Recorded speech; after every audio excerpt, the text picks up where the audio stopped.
Lamine Yamal has always been known as a cheeky, high-spirited kid, but what I witnessed yesterday made me see him in a completely different light.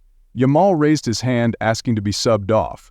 Was he tired? Not exactly. Yamal knew someone else was far more exhausted, someone fading away on the bench. He glanced over at Flick, then locked eyes with his older teammate Ansu Fati.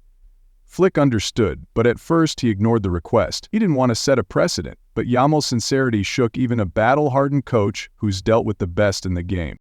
It was only a few minutes, but for Fati those minutes might have meant salvation, and maybe, just maybe, that was the most surprising thing about Yamal. People joke that he's like a walking version of how to win friends and influence people, except this kid can dribble, assist, score, and more importantly, show real class when no one's asking him to. Truth is, Yamal had every right not to care about Fati. The spot he occupies now, that used to be Fati's. A few years ago, Camp Nou hailed number 10 as the next big hope after Messi. But now Fati is wrestling with injuries, ignored by Hansi Flick since the beginning of the year, often left off the matchday squad altogether. Meanwhile, Yamal is the center of every big game, lighting it up and fronting press conferences. Someone else might have kept their distance, but not Yamal. Even after scoring a stunning volley against Dortmund in the Champions League while the crowd was still roaring, Yamal did something no one saw coming. He turned to Hansi Flick and asked to be subbed out, giving the final minutes to Ansu Fati. One hug between the two, a half-hearted smile from Fati, as if to say, at least someone still remembers me. And here's the kicker. Yamal didn't do it for the camera. No social media posts, no philosophical speeches, no complaints, just a small gesture, perfectly timed, that told his teammates and fans everything they needed to know. This kid isn't just talented, he's someone you want to fight for. Now, there's a growing belief that the legendary number 10 shirt will eventually belong to Yamal, not because he asks for it, but because people want to give it to him. Ansu Fati, who still holds the number, refused to hand it over at the start of the season, but now, maybe things will play out naturally as a response to that noble moment. And not just Fati. Veterans like Rafinha, Lewandowski, Gavi, and Pedri are all slowly being pulled into the orbit of a 17-year-old kid with a slightly clumsy gait and a footballing mind sharper than players twice his age. Yamal's influence in the locker room doesn't come from shouting, it comes from actions, kind, deliberate, and well-timed. He doesn't need the captain's armband, because his presence says it all. Look back at those pictures of Yamal with Fati and Baldi. 3 kids, once united by the La Masia dream, and you see no jealousy, no rivalry. Just one young man who understands this truth. If you're good enough, don't be afraid to be kind, because kindness doesn't make you weak, it makes the whole team stronger. And when you watch Yamal, it's hard not to be reminded of someone. There's something familiar, a hint of a young Lionel Messi. Not in playing style, Messi was the quiet artist, Yamal is the spotlight-ready star, but in spirit. Both humble with pride, kind with sincerity, and natural leaders without saying a word. Of course, Yamal isn't Messi, not yet, but it might not be long. Messi once gave up a free kick to lift a teammate's spirits. He stepped back so Pedro or Villa could take the glory. He passed up goals to help Suarez win the Golden Boot. He once told Neymar, if you want the Ballon d'Or, stay at Barca. We'll help you get there. And now at just 17, Lamine Yamal is doing something similar for Ansu Fati and for the entire Barca squad. Nobody taught him, he just knows. Maybe Yamal won't be the next Messi in terms of talent, every genius carves their own path. But if you're wondering how a teenager can make a whole squad fight for him, how he can bring a divided locker room together toward one goal, this is your answer. A kid brave enough to shine, but humble enough to step back when it counts, so others can share the spotlight one last time. Just like Messi once did, the kind of leader who doesn't need to pound his chest, because everyone already knows who the soul of this team really is. And it's not just at club level. With the Spanish national team, Yamal doesn't carry himself like some hyped-up wonder kid. He made friends with Nico Williams, well-loved among teammates, and they started calling each other Bro V like real brothers. But Yamal doesn't get caught up in locker room politics or drama. He brings a special energy, fun and playful but never too much. He jokes around but knows when to stop. And most of all, he puts everyone at ease without overshadowing anyone. A 17-year-old walking into a locker room full of seasoned pros and somehow making things feel more comfortable than any coach ever could? That's Lamine Yamal. Back in the day, Messi was the quiet type, barely spoke, but his game did all the talking. Yamal doesn't walk that same path, but somehow he's creating the same kind of impact. People want to fight for him, not because he demands it, but because he earns it. Sure, his walk might be a little cocky, his vibe a bit brash, but behind it all is a kid who truly believes in what he's doing.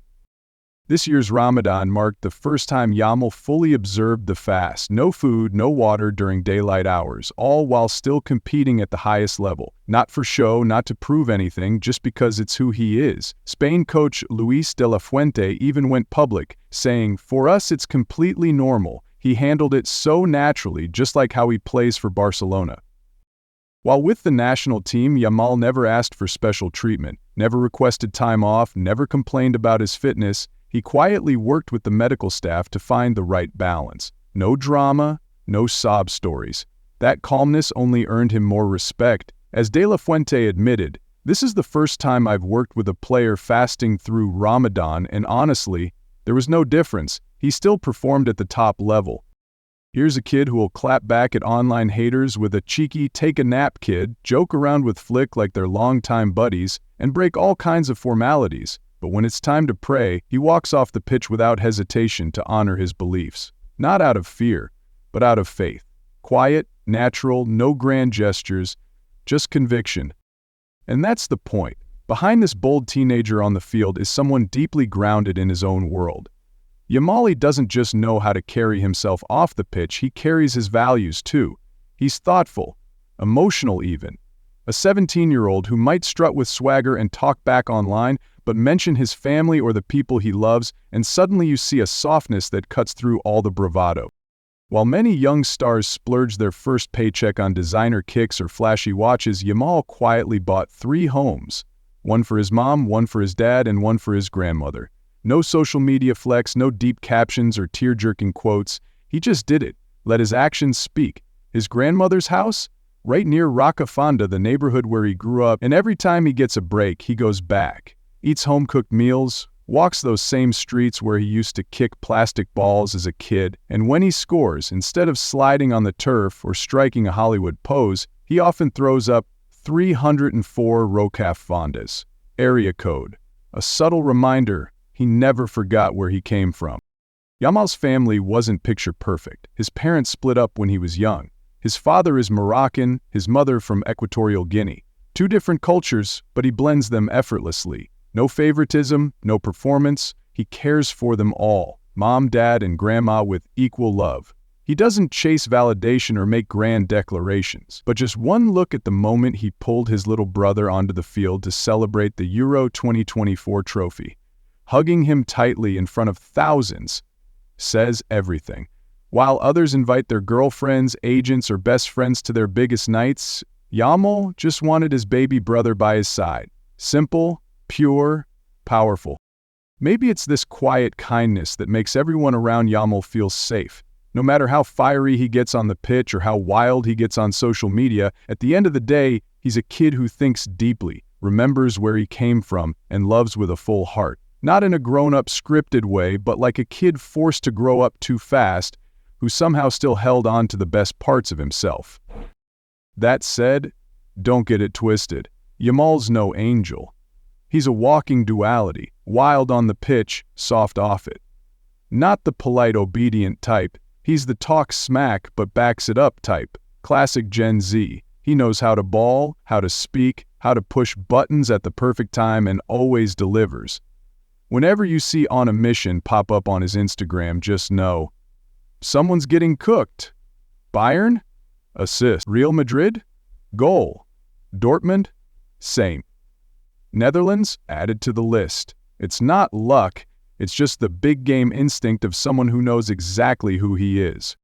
Off the field, Yamal's overconfident swagger even has Flick scratching his head. Uniform out of place? Coach has to fix it. 5 minutes late? Doesn't apologize, just checks the time on his phone. Coach goes overboard on live stream. Yamal claps back mid-press conference. Criticism online? He fires back. then goes out and starts the next game anyway. When you've got swagger and game, people might hate you, but they can't ignore you. Maybe that little rebellious spark in Yamal is exactly what modern football's been missing. In a world where players are becoming more and more robotic, here comes a kid who brings raw, untamed energy, a little wild, a little reckless, but maybe, just maybe, that's what will make Yamal the next true icon of this new generation. And that might be the most exciting part of all.